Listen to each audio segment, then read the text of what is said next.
सुप्रभात प्यारे बच्चों, मैं डॉक्टर जितेंद्र कुमार और आज हम पढ़ेंगे यह दंतुरित मुस्कान। बच्चों, यह कविता कक्षा 10वीं में क्षितिज भाग 2 में है और इसमें बच्चे की मनोहारी मुस्कान के बारे में बताया गया है। सबसे पहले हम कवि परिचय जान लेते हैं। तो बच्चों, इस कविता के कवि हैं नागार्जुन। नागार्जुन जो हैं, इनका जन्म बिहार के दरभंगा जिले के सतलखा गांव में सन 1911 में हुआ। इनका मूल नाम वैद्यनाथ मिश्र था। बच्चों, ये नाम याद रखना है, इनका मूल नाम क्या था? वैद्यनाथ मिश्र। आरंभिक शिक्षा इनकी संस्कृत पाठशाला में हुई। फिर अध्ययन के लिए ये बनारस और कोलकाता गए। उस समय से कलकत्ता कहा जाता था, आज कोलकाता कहा जाता है। सन 1936 में वे श्रीलंका गए। वहीं इन्होंने बौद्ध धर्म को अपना लिया, हिंदू धर्म छोड़ दिया और तभी इनका नाम नागार्जुन हो गया। इससे पहले ये वैद्यनाथ मिश्र के नाम से ही जाने जाते थे। 2 साल के प्रवास के बाद, प्रवास होता है बच्चों वहाँ रहने के बाद, अपने देश से कहीं बाहर रहने के बाद, जब हम अपने घर से, अपने देश से, अपने राज्य से कहीं बाहर रहते हैं तो उसे प्रवास कहा जाता है। 1938 में स्वदेश आए। ये घुमक्कड़ थे। घुमक्कड़ होता है जो लगातार घूमता रहे। अक्खड़ स्वभाव के थे, धनी, और अक्खड़ स्वभाव के धनी नागार्जुन ने अनेक बार संपूर्ण भारत की यात्रा की। 1998 में उनका देहांत हुआ। आप चित्र देख रहे हैं। उनके व्यक्तित्व में कोई बनावट नहीं थी, जैसे थे वो वैसे ही दिखाई देते थे। अब इनके क्या क्या कार्य किए इन्होंने और इन्हें क्या क्या सम्मान मिले। नागार्जुन की प्रमुख काव्यकृतियाँ, काव्यकृतियाँ मतलब कविताएं, काव्य संग्रह, युगधारा, सतरंगे पंखों वाली, हजार हजार बाहों वाली, तुमने कहा था, पुरानी जूतियों का कोरस, आखिर ऐसा क्या कह दिया मैंने, मैं मिलिट्री का बूढ़ा घोड़ा। ये इनके काव्य संग्रह हैं। इन्होंने और भी कई विधाओं में लिखा, जैसे उपन्यास और गद्य विधाओं में। इनका संपूर्ण कृतित्व होता है मतलब सारी रचनाएं नागार्जुन रचनावली के 7 खंडों में प्रकाशित हैं। बच्चों, एक पुस्तक में नहीं आ पाई तो उस पुस्तक के कितने हिस्से करने पड़े? 7 खंडों में है। इतना इन्होंने लिख दिया। इसके लिए इन्हें बहुत सारे सम्मान और पुरस्कार मिले। हिंदी अकादमी, दिल्ली का शिखर सम्मान, उत्तर प्रदेश का भारत भारती पुरस्कार एवं बिहार का राजेंद्र प्रसाद पुरस्कार। मैथिली भाषा में कविता के लिए उन्हें साहित्य अकादमी पुरस्कार दिया गया। तो हिंदी के साथ साथ ये मैथिली भाषा में भी लिखते थे। इनका एक और चित्र आपके सामने है। अब इस कविता में हम क्या सीखेंगे? कविता पढ़ाने के क्या उद्देश्य है? तो कविता में छोटे बच्चे की मनोहारी मुस्कान के बारे में बताया गया है। आप भी जानेंगे कि छोटे बच्चे की मुस्कान कैसी होती है, वह मृतक में भी जान डाल देती है। बच्चे की मुस्कान देखकर पत्थर भी पिघल जाता है। मतलब जो पत्थर दिल हृदय है, जो बहुत ही कठोर व्यक्ति है, वो भी एक बार उसके मन में भी अच्छी भावनाएं आ जाती हैं। और बच्चों, आपको नागार्जुन की कविताओं के बारे में जानना जरूरी है, क्योंकि हिंदी के एक बहुत ही प्रसिद्ध कवि हैं। उनके कविता का शिल्प सौंदर्य, भाव सौंदर्य आपको बताएंगे इस कविता में। तो चलिए शुरू करते हैं। सबसे पहले हम कविता की पृष्ठभूमि जानेंगे। तो बच्चों देखो, बच्चे की दंतुरित मुस्कान कैसी होती है? जब बच्चे के नए नए दांत आते हैं। जब हम हंसते हैं तो दांत तो वैसे भी दिखाई देते हैं, लेकिन जब एक छोटा बच्चा हंसता है, उसके नए नए जो दांत दिखाई देते हैं, उसका मन पर क्या प्रभाव पड़ता है, कवि के मन पर क्या प्रभाव पड़ा। तो यह कविता छोटे बच्चे की मनोहारी मुस्कान देखकर कवि के मन में जो भाव उमड़ते हैं, उन्हें कविता में अनेक बिंबों के माध्यम से प्रकट किया है। कवि का मानना है कि इस सुंदरता में ही जीवन का संदेश है।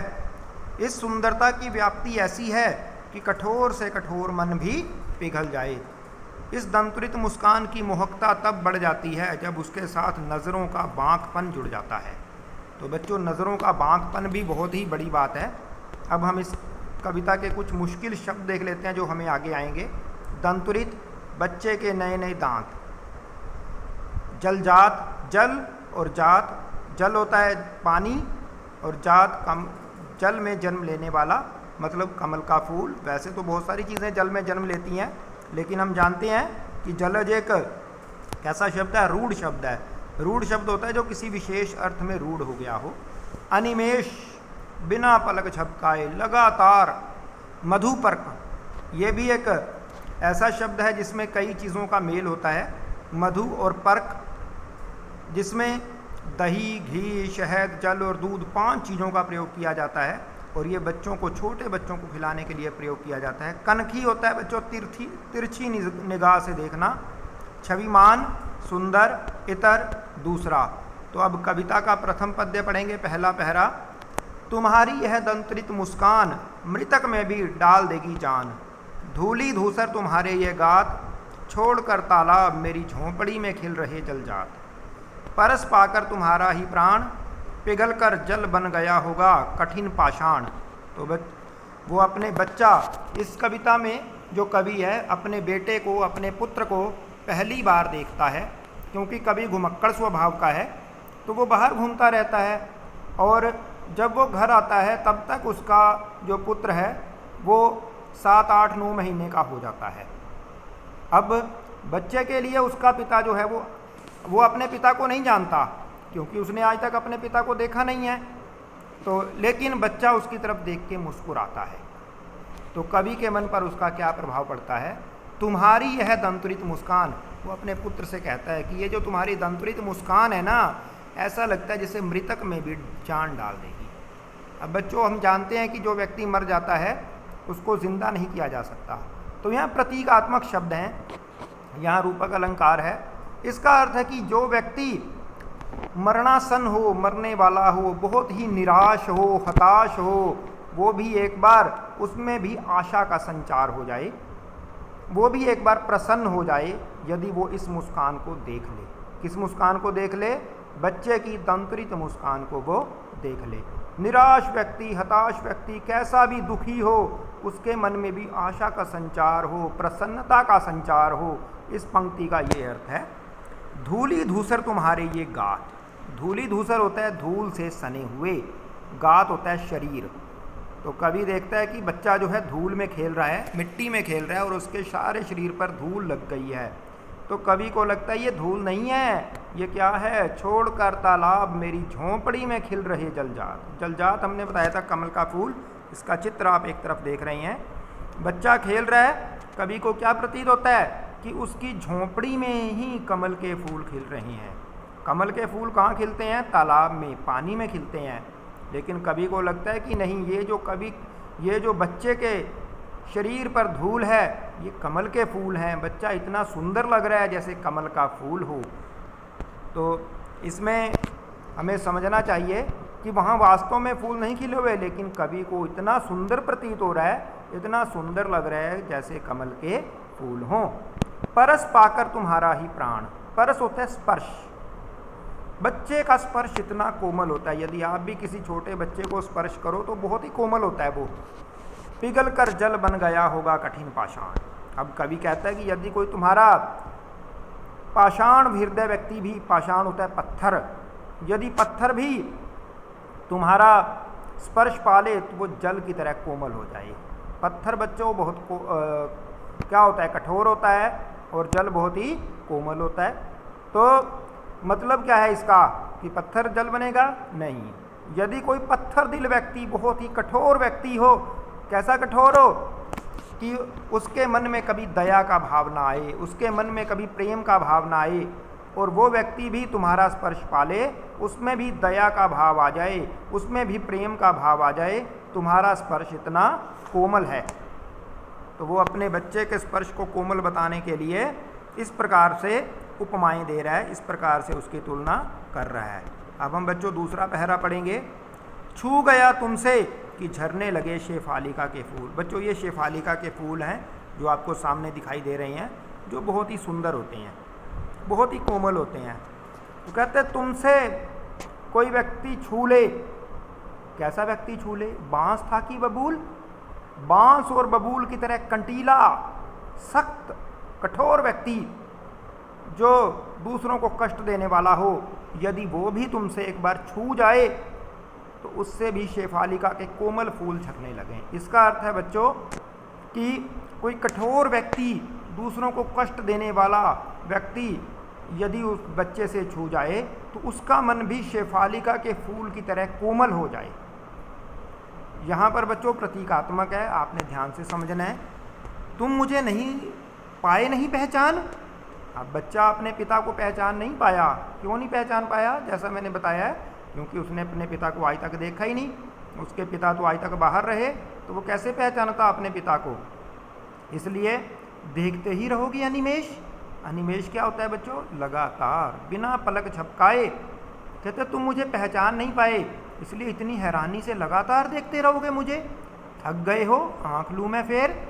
अब कवि को लगता है कि उसका पुत्र जो है वो थक जाएगा, उसकी आंखें थक जाएंगी यदि वो कवि को लगातार ऐसे ही देखता रहेगा।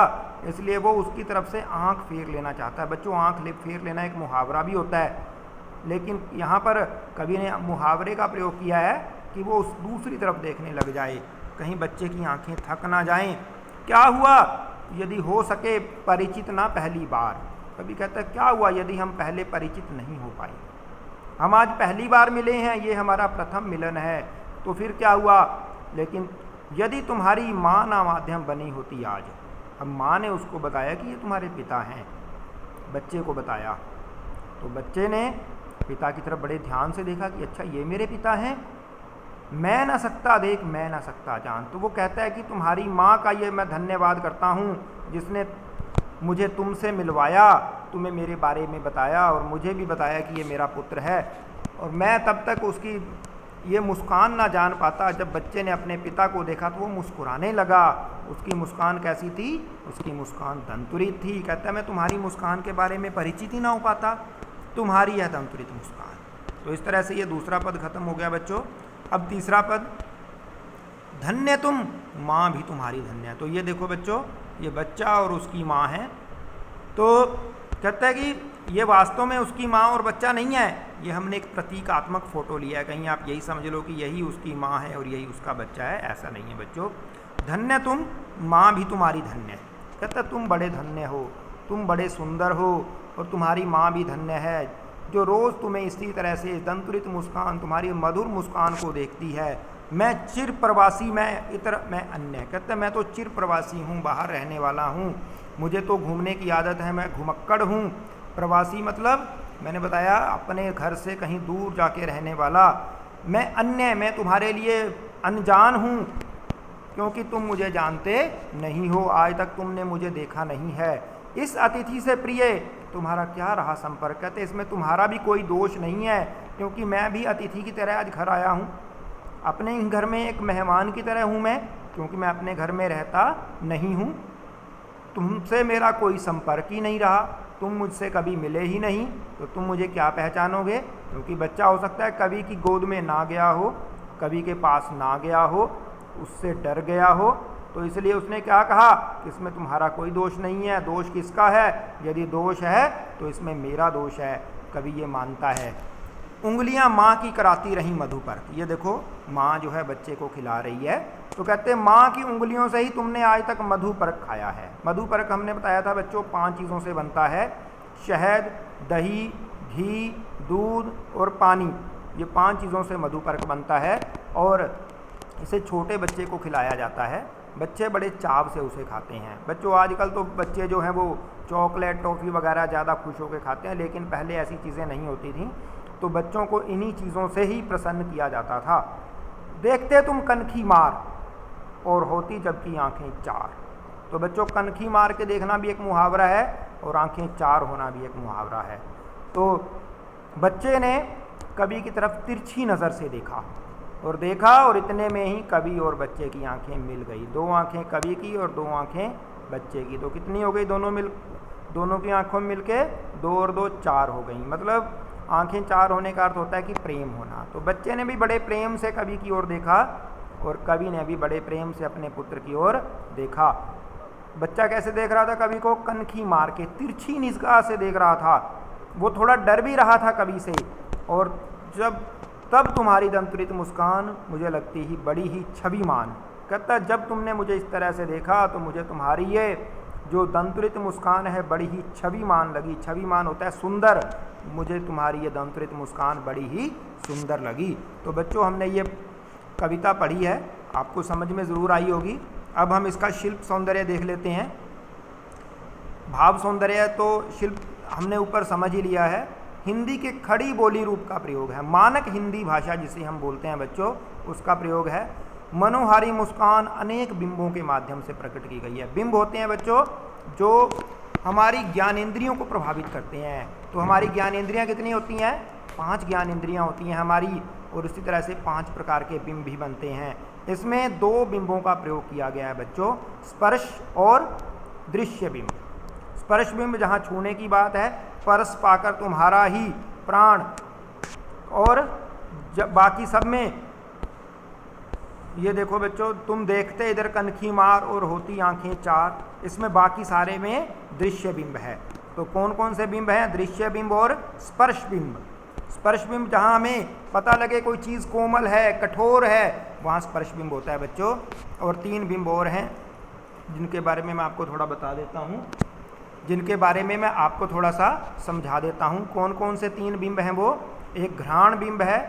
एक घ्राण बिंब वहाँ होता है बच्चों जहाँ पर हम सूंघते हैं किसी चीज़ को, और दूसरा होता है श्रवण बिंब जहाँ हम सुन करके किसी चीज़ का पता लगाते हैं, और तीसरा कौन सा होता है? आस्वाद बिंब। स्वाद बिंब होता है जहाँ पर हम किसी चीज़ का टेस्ट करते हैं, हमारी जीवा से हमें पता लगता है कि ये चीज़ खट्टी है, मीठी है, कैसी है। और बोलचाल की भाषा इसमें लय है जो कविता को प्रभावशाली बना रही है। धूली धूसर में अनुप्रास अलंकार है। झोंपड़ी में खिल रहे जलजात, यहाँ पर रूपक अलंकार है। झरने लग पड़े शेफालिका के फूल, उदाहरण अलंकार है। आंखें चार होना और कनखी मारना, ये आपको पहले ही बताया गया है कि यहाँ पर किस चीज़ का प्रयोग है, मुहावरों का सुंदर प्रयोग है। तो बच्चों वीडियो देखने के लिए बहुत बहुत धन्यवाद। आपको अगले जो इसका भाग होगा उसमें इसके प्रश्न उत्तर समझाए जाएंगे, उसके लिए आप प्रश्न उत्तर वाला जो भाग है उसको देखें। उम्मीद है आपको ये ज़रूर समझ में आया होगा, मुझे ज़रूर बताएं इस बारे में। धन्यवाद।